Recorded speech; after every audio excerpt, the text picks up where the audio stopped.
Hey, what is up everybody? So I have my iPhone 8 here, right? And after messing around with it for a couple days, I kind of came up with some opinions on it, and a lot of you guys aren't going to like my opinions, but I personally think that the iPhone 8 isn't really worth it. Now there are some aspects of it that are dope. Spec bumps, a hexa-core processor, all those things, those are dope things. But for the average user, I don't think a lot of features and a lot of changes, and even not changes, are like appealing to a lot of users. Now, quick disclaimer, I'm not saying that the iPhone 8 is a bad phone at all. The iPhone 8 is obviously the best iPhone you can get right now, but I personally just don't think it's a huge upgrade from the iPhone 7. Now, starting off with just the body and specifically the front, it is the same exact design as the iPhone 7 for the most part. I understand they have the glass back, I'll get into that in a second. I mean, they didn't mess around with the bezel size, they didn't mess around with literally anything else. I don't understand, they could have made the bezels a little bit smaller. I understand the iPhone X is coming out, but they could have retained the home button on the front, shrunk the bezels a little bit more. They played around with the design a little bit. Apple took really no huge chances with the iPhone 8. The second thing is, and this is kind of a dumb reason, I understand, but this phone is fast, okay? Don't get me wrong. It's a fast phone.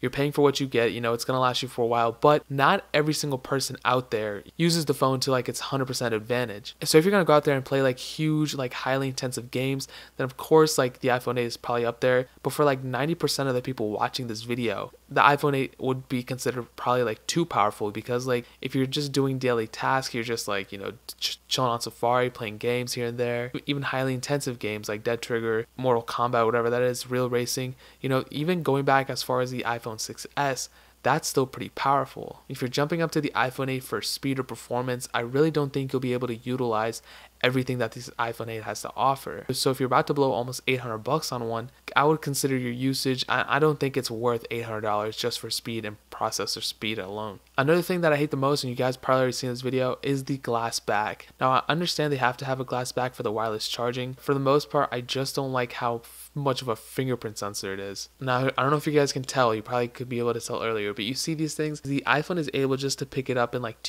5 seconds. Like literally as soon as you put your finger there and you take it off, your fingerprint's on there. Now, not saying this design of the iPhone was better, but there were you literally can't see your fingerprints. The only time you can see your fingerprints is if you like rub your hand over the Apple sticker logo, whatever. Other than that, like I loved this design. I love the iPhone 7's design more. The glass back, I'm not really feeling it. And also, so it just gives me one more spot in my phone to break. If I drop it, it's pretty much over, and Apple's gonna squeeze like a couple $100 out of me just to fix it. I understand the warranty or whatever, but a couple years down the line, when Apple Care is not there anymore, it's gonna cost a little bit of money to fix that. Another thing I don't really like about the iPhone 8, and this is not even a physical or like processing speed problem at all, is that the iPhone 8 only comes in two sizes. It's a 64GB version and the 256GB version. I understand it's cool, like Apple's coming here making 256GB phones, but I do kind of wish there was some middle ground here, like maybe like a 128GB iPhone 8 that was like, a little bit cheaper than the 256GB. I mean, like they could have went a lot of ways with it. As a consumer, I would rather have something like that than maybe a 256GB phone and having to spend a lot more money on it. And I could say way more problems, but I'm just going to sum it down to this. It's the same battery size, same bezel size, same screen resolution, and same display size as the iPhone 6. And I'll have a full comparison about the iPhone 8 versus the iPhone 6 and comparing the iPhone 8 to so many other iPhones. Probably tomorrow I'll probably post one. But just know that, like you're getting what you pay for. I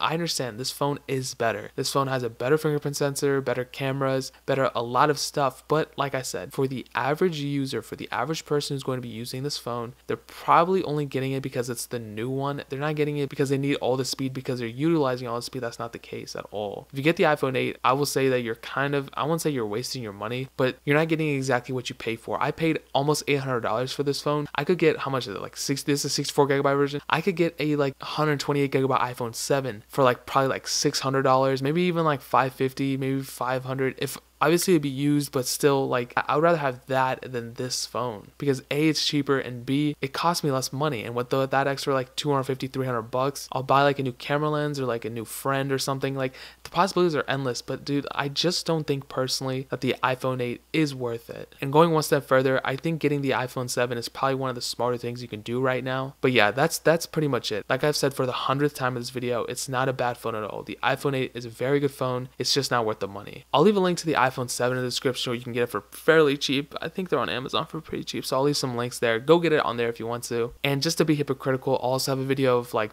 top reasons why the iPhone 8 is worth it. Maybe I'll put it in, maybe I don't know. Depends how successful this video is. But guys, if you're new here though, add me on all the social networks you see on the screen. If this video did help you out though, hit that like button. That'll definitely mean so much to me. Comment if you guys have differing opinions, if you guys think I'm stupid, if you guys think I'm ugly. Let me know in the comment section below so I can fix those things, because I don't want to be ugly for you guys. If you guys want me to look prettier, then I'll go ahead and do it, you know? But if you're extremely new here, hit that subscribe button. That means so much to me. I'm trying to get 20,000 subscribers by the end of this year. You guys already know it's probably gonna happen, but I need every single supporter I can, so go do that. Go do that right now. But more importantly than anything else, guys, I love all of you guys, and hopefully I'll catch you guys in the next video. Peace out till then.